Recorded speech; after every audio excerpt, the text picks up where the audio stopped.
எல்லாருக்கும் நமஸ்காரம். இன்றைக்கி நம்ம இன்றைக்கி இருக்கிற வீடியோ என்னத்துக்கு அப்படின்னு கேட்டால், நாளைக்கு உள்ள ரத சப்தமிக்கு. ரத சப்தமின்னா என்ன, ஃபஸ்ட்டு அதுக்கு என்ன பண்ணணும். நம்ம இப்போ போடுற வீடியோஸ் எல்லாமே நீங்கள் எல்லா வருஷமும் யூஸ் பண்ணிக்கிற மாதிரி தான் இருக்கும். அது ரொம்ப முக்கியமானது. என்ன அப்படின்னு கேட்டால், தை அமாவாசைக்கு பின்னாடி வர 7வது நாளில் வர சப்தமி அன்னைக்கு என்ன ஆகும் அப்படின்னு கேட்டால், தெற்கு பக்கமாக இருந்த ரதத்துடைய சக்கரத்தை சூரிய பகவான் 7 குதிரைகள் பூட்டிய ரதத்தில் இருக்கிற சூரிய பகவான் வடக்கு பக்கமாக மாற்றுறார். என்ன அப்போது அதுக்காக பண்ணுறது தான் இந்த ரத சப்தமி. சூரியன் யார்? கஷ்யபருக்கும் அதிதிக்கும் பிறந்தவர். கஷ்யபரும் அதிதியும் இருக்கும்பொழுது ஒரு கதை இருக்குது.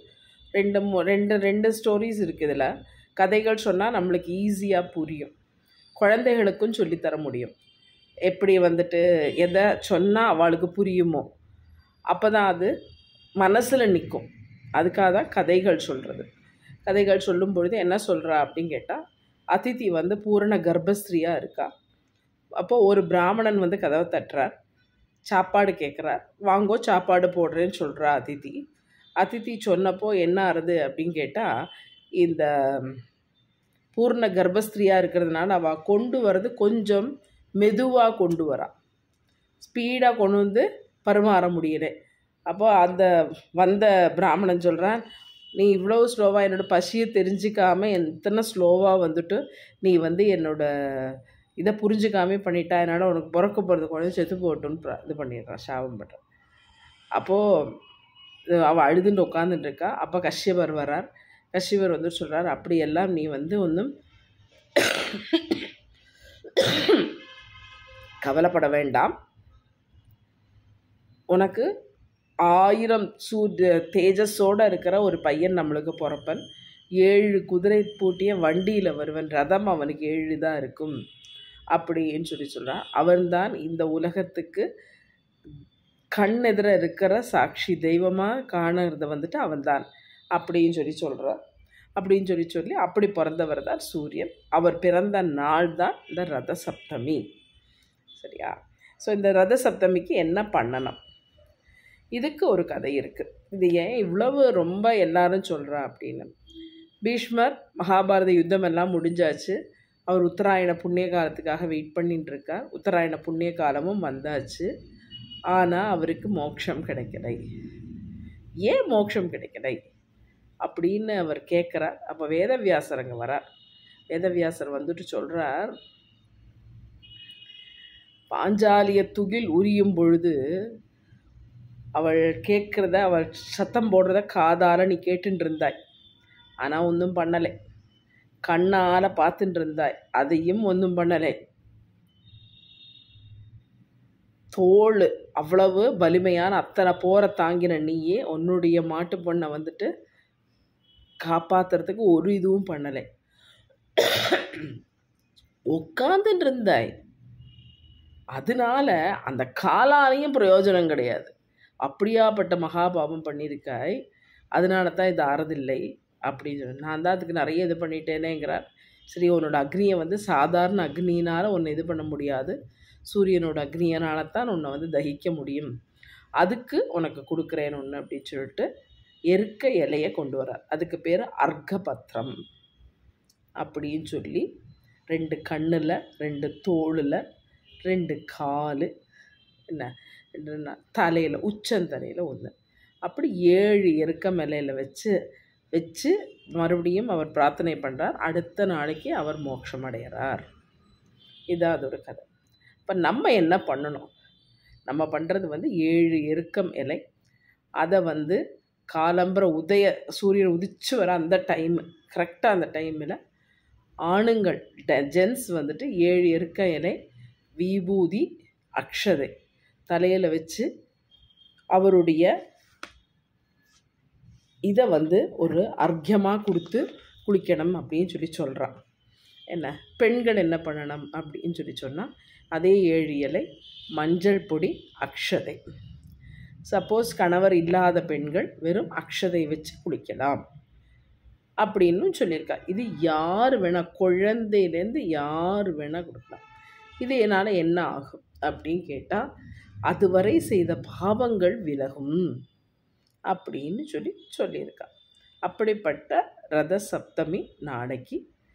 அதுக்கு அடுத்த நாளைக்கு பீஷ்மாஷ்டமி அவருடையது. அப்போ ஏன் அஷ்டமி பீஷ்மாஷ்டமியை நம்ம கொண்டாடுறோம் அப்படின்னு கேட்டால், தர்மபுத்திரர் கேட்குறார். இப்போ இவர் போயிட்டார், இவருக்கு தர்ப்பணம் கொடுக்கறது யாரு? என்ன, அவர் பிரம்மச்சாரி அல்லவா, அவள் குழந்தைகள் தான் கொடுக்க முடியும். தர்ப்பணம் யார் கொடுப்பா அப்படின்னு சொன்ன உடனே வேதவியாசர் சொல்கிறார், நாளைக்கு பீஷ்மாஷ்டமி அன்னைக்கு பீஷ்மருக்காக இந்த உலகமே கொடுக்கலாம், அவள் எல்லாரும் முக்தி அடைவா அவருக்கு கொடுக்கறதுனால அப்படின்னு சொல்கிறார். அப்படிப்பட்ட பீஷ்மாஷ்டமி அடுத்த நாளைக்கு. சரி, இந்த ஸ்லோகம் சொல்லும் பொழுது எப்படி சொல்லலாம்? அப்போ என்னன்னு கேட்டால், நானும் நிறைய பேர் மாதிரி தான், எனக்கும் சான்ஸ்கிரிட் தெரியாது. இந்த ஸ்லோகத்துக்கு என்ன அர்த்தம் அப்படிங்கிறத மட்டும் சொல்கிறேன். இந்த ஸ்லோகம் எப்படி ஆரம்பிக்கிறதுனா, சப்தி பிரியே அப்படின்னு ஆரம்பிக்கிற ஒரு ஸ்லோகம். இதில் என்ன சொல்கிறான்னா, 7 குதிரைகள் பூட்டிய தேருடன் சூரியனின் பிரியமான தேவியே, 7 உலகங்களாலும் பூஜிக்கப்படுவளே, ஹே சப்தமி தேவி, 7 ஜென்மங்களில் நான் சேகரித்துள்ள பாபங்களை விரைவாக அபகரித்துக்கொள். சப்தமி தேவியை பற்றி தான் சொல்கிறான். மகர தை மாத சப்தமியே, என்னால் முன் 7 ஜென்மங்களிலும் செய்யப்பட்ட முன்பிறவியில், இந்த பிறவியில் மனதால், உடலால், வாக்கால், அறிந்தும் அறியாமலும் செய்தவை என 7 விதமான பாபங்களால் ஏற்படும் நோய்களிலிருந்தும் துன்பங்களிலிருந்தும் என்னை விடுவிப்பாயாக. மனசால, வாக்கால, உடம்பால், தெரிஞ்சும் தெரியாமையும் என்ன, அப்படிப்பட்ட 7 நோய்கள் துன்பங்கள். இந்த நோய்கள் துன்பங்கள் தான் நம்மளுக்கு ஏதாவது ஒரு ப்ராப்ளமாக சேர்றது. அதனால வரதை என்னை அதிலேருந்து விடுவிப்பாய். ஹே சப்தமி தேவியே, 7 உலகங்களுக்கும் தாயான உன்னை வணங்குகிறேன்.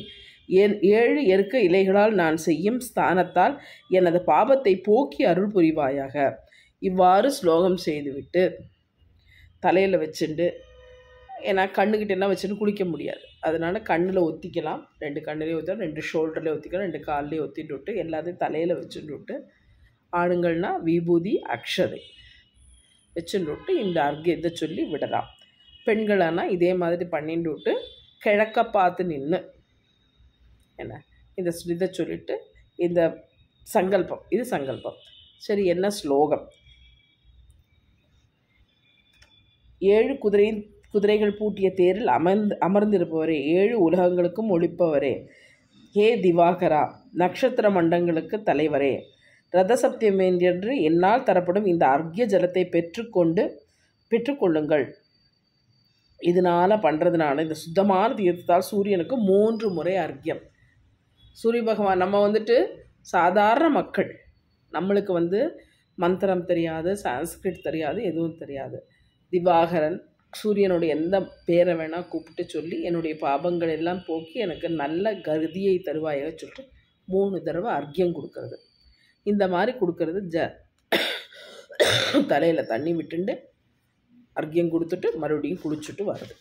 சரி, குளிச்சுட்டு வந்தப்புறம் என்ன பண்ணலாம் அப்படின்னா, சூரிய ஒளி எந்த இடத்துல வருமோ அந்த இடத்துல செம்மண்ணால் முழகி அந்த இடத்துல ரதத்தை போட்டு, அந்த ரதத்தோட உச்சியில் சூரியனை வரைஞ்சி ரத கதிர்கள் போட்டு அதை பண்ணிவிட்டு என்ன பண்ணலாம் அப்படின்னு கேட்டால், அவருக்கு சக்கரை பொங்கல் நைவேத்தியம் பண்ணலாம். அதுக்கப்புறம் சிவப்பு அரளி, சிவப்பு செம்பருத்தி யூஸ் பண்ணலாம். சிவப்பு வஸ்திரம் கோவிலில் கொண்டே கொடுக்கலாம். இப்படிப்பட்ட ரத சப்தமி நாளைக்கு வருது.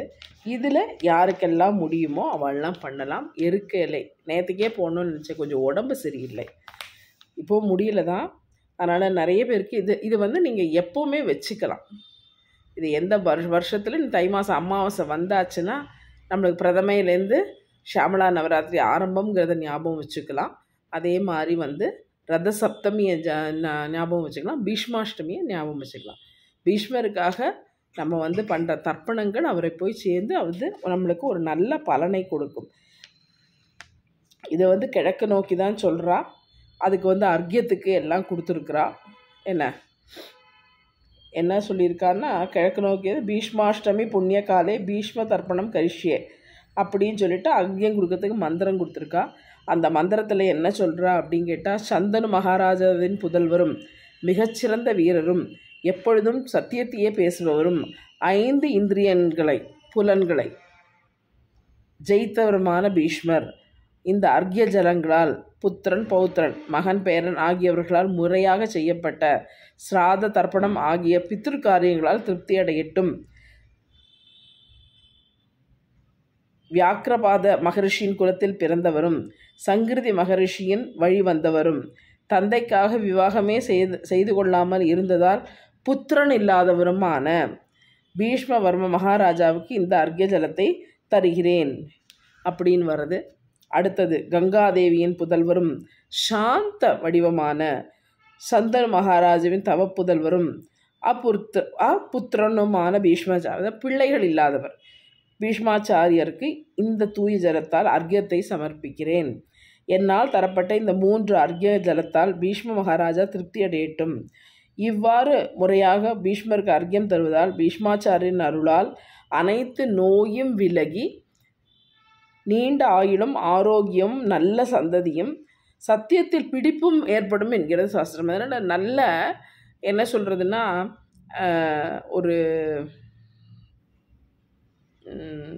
வைராக்கியமான மனசு, அது வைராக்கியம்தான் சொல்லணும், கரெக்டாக சொல்லணும்னா வைராக்கியம் தான். கல்யாணம் பண்ணிக்க மாட்டேன்னு சபதம் எடுத்தது, வைராக்கியமான மனசும் நம்மளுக்கு வந்துடும். சத்தியத்தை மீறி எதுவும் பண்ண மாட்டேன் அப்படின்னு சொல்லிட்டு அந்த இதுவும் வந்துடும். இதெல்லாம் ரதசப்தமி அன்னைக்கும் பீஷ்மாஷ்டமி அன்னைக்கும் பண்ணுற விஷயங்கள். யாருக்கெல்லாம் முடியுமோ, ஏன்னா இப்போ நீங்கள் இருக்கிற இடத்துல நான் இப்போ கூப்பிட்டு இது பண்ண சொன்னாலுமே இயற்கை இலை கிடைக்கணும். இயற்கை இலை கிடைச்சவா எல்லாம் கண்டிப்பாக பண்ணுங்கோ. ரதசப்தமி ரொம்ப விசேஷமான நாள். பீஷ்மாஷ்டமியில் பீஷ்மருக்கு அர்க்யம் கொடுக்குறாங்க. எப்பொழுதுமே இப்போது இதை சொல்லும் பொழுது இன்னொன்று சொல்லணும். எப்பொழுதுமே பிள்ளை இல்லாதவாளுக்காக, அதாவது ஆண்மகன் இல்லாதவனுக்காக பெண்கள் பண்ணக்கூடாதா அப்படின்னு கேட்டால் சாஸ்திரம் ஒத்துக்கிறது இல்லை. என்ன காரணம் அப்படின்னு கேட்டால், இதில் சொல்கிற மந்திரங்கள்லாம் சிலதெல்லாம் ரொம்ப அடி வயத்துலேருந்து சொல்ல வேண்டிய மந்திரங்கள். அது பெண்களுக்கு பற்றாதுன்னு சொல்லி தான் சொல்கிறதில்லை, அதுக்காக தான் பண்ண வேண்டான்னு சொல்கிறோம். பெண்கள் கரத்தில் ஆல்ரெடி அக்னி இருக்குது. அப்படி இருக்கும் பொழுது அவளை அக்னி செதம் ஊட்டுறதுக்கும் ஒத்துக்கிறது இல்லை, சாஸ்திரம் ஒத்துக்கிறது இல்லை. அப்போ இந்த மாதிரி இருக்கிறவாளுக்கெல்லாம் ஒருத்தர் காரியம் பண்ணுறாருன்னா அவருக்கு அஸ்வமேத யாகத்தோட பலன், அந்த அஸ்வமேத யாகத்தோட பலன் கிடைக்கணும்னா தண்டோரம் அடிக்கப்படாது. நான் பண்ணியிருக்கேன், நான் அவளுக்கு பண்ணியிருக்கேன், இவாளுக்கு. என்ன காரணம் கேட்டால், இந்த மாதிரி பண்ணும்பொழுது நீங்கள் இந்த பண்ண புண்ணிய காரியத்தினால உங்களுக்கு பலன் கிடைக்கிறதா நீங்கள் யோசிக்கணும். இப்போ நிறைய பேர் பண்ணுறா, 4 பேருக்கு பண்ணேன், 5 பேருக்கு பண்ணேன், 8 பேருக்கு பண்ணினேன் அப்படிலாம் சொல்கிறான். சொல்லிவிட்டு அதை ஊர் பூரா சொல்லிட்டு நடக்கிறான். ஊர் பூரா சொல்லிட்டு நடக்கும் பொழுது உங்களுக்கு நீங்கள் பண்ணின காரியத்துடைய பலன் கிடைக்கிறது இல்லை. அதை நீங்கள் ரொம்ப நன்னா புரிஞ்சுக்கணும். ஒருத்தருக்கு பிள்ளை சந்ததி இல்லாதவனுக்கு பண்ணி கொடுக்கறது பெரிய விசேஷம், அஸ்வமேத யாகத்துடைய பலன். அதை விட ரொம்ப முக்கியம் அதை தண்டோரா போடாமல் இருக்கிறது. தண்டோரா போடாமல் இருந்தேன்னா நீங்கள் ஏதோ நிலைமையில் இருந்திருப்பேன். தண்டோரா போடுறதுனால தான் ப்ராப்ளமே. என்ன கேட்டால் அவளும் உங்ககிட்ட நன்றியோடு இருக்கணும்னு தான் நினச்சிப்பா. ஆனால் உங்களுடைய ஆட்டிடியூட் அதை கெடுத்துடும். இது நான் அனுபவத்தில் கண்ட உண்மை. யாரும் இல்லைன்னா பண்ணுறதுக்கு நான் பண்ணினேனே, அப்படி பண்ணேனே, இப்படி பண்ணேன்னா சொல்லப்படாது. என்ன அப்படி பண்ணேன் இப்படி பண்ணேன்னா சொன்னேன்னா நீங்கள் செய்த பலன் போயிடும், உங்களுக்கு கிடைக்க வேண்டிய புண்ணியத்துடைய பலன் கம்மியாகிடும். அதை விட ரொம்ப முக்கியம், அந்த 13 நாளைக்குள்ளே, அந்த 10 நாளைக்குள்ளே இல்லை 13 நாளைக்குள்ளே நீங்கள் இந்த மாதிரிலாம் பேசுகிறதுனால அந்த ஆன்மா அதை கேட்டுருக்கு. அந்த ஆன்மா கேட்டுட்டு இருக்கும்பொழுது அந்த ஆன்மா நினச்சிக்கோ சங்கடப்படும். அந்த ஆன்மாவை சேர்ந்தவா சங்கடப்படுவா, அந்த பாபத்தை வாங்கிக்கிறேன். அதனால் யாருக்கா பண்ணணும், காரியம் பண்ணணும்னு ஒரு நிலமை வரும்போது கண்டிப்பாக பண்ணுங்க. இதே மாதிரி தான் கன்னியாதானம் பண்ணி கொடுக்குறதும். கன்னியாதானம் பண்ணி கொடுக்குறது கூட சொல்லலாம், வெளியில் சொல்லலாம், தாராளமாக சொல்லலாம். பயங்கர புண்ணிய காரியம் ஒரு பொண்ணுக்கு கல்யாணம். ஆனால் அதை விட பெரிய காரியமாக்கும் இந்த காரியம் பண்ணுறது. அதை நம்ம எக்காரணத்துக்கு கொண்டு வெளியில் சொல்லக்கூடாது. வெளியில் சொல்லி அதை பற்றி சொல்லிகிட்டே எப்போ பார்த்தாலும் சொல்லிகிட்டே இருக்கிறதுனால அந்த ஆன்மாவுக்கும் கஷ்டம், அந்த ஆன்மாவை சார்ந்தவாளுக்கும் கஷ்டம். அவளுடைய சங்கடங்கள் உங்களை வந்து சேரும். நாளைக்கு ரதசப்தமியும் போது எருக்கரை வச்சு குளிக்கிறத நீங்கள் பண்ணிக்கலாம். ஒருத்தர் வந்து கேட்டிருக்கார், குரு எப்படி கிடைப்பார்னு. நீங்கள் தான் தேடணும், குருவை தேடி அலையணும். அலைஞ்சு எப்படி குருவை பரீட்சை பண்ணி பார்க்குறீங்களோ அதே மாதிரி தான் குருவும் உங்களை பரீட்சார்த்தம் பண்ணிட்டு தான் உங்களை சிஷ்யனாக ஏற்றுப்பார். பெருமனையெல்லாம் ஏற்றுக்க மாட்டார். ஓகேவா? அதனால் குருவை தேடி கண்டிப்பாக அலைஞ்சா தான் கிடைக்கும். சுகிர்த்தம் உள்ளவாளுக்கு தான் குரு வந்து சீக்கிரம் கிடைப்பார், நினச்ச மாத்திரத்தில் இருப்பார். என்னோட மாமாவாத்தில் வந்துட்டு எல்லாருக்கும் ஒருத்தர் குரு, சென்னையில் நாராயண மாமா, நம்ம குரு மாமா. ஆனால் என் ஒருத்திக்கு மட்டும் மாமா தான் குரு. ஆனால் எங்களுக்கு கல்யாணமாகி நியர்லி 20 இயர்ஸ் கழிச்சு தான் நான் அவர்கிட்ட மந்திர உபதேசமே வாங்கிட்டு இருக்கேன். என்னோட கூட இருந்தாலும் அதுக்குள்ளே கொடுப்பின வரும்போது தான் நடக்கும். ஒருத்தர் கேட்டிருக்கார் குருவை எப்படி இது பண்ணுறதுன்னு. நம்ம அதை பற்றி யோசிச்சுட்டே இருக்கணும். யோசிச்சுட்டே இருக்கும்போது குரு கண்டிப்பாக கிடைப்பார். உங்களுக்கும் குரு கண்டிப்பாக கிடைப்பார். யார் கேட்டிருக்கீங்களோ அவளுக்கு குரு கண்டிப்பாக கிடைப்பார். தேடி பாருங்க, தேடினால் கிடைப்பார். நன்றி, வணக்கம்.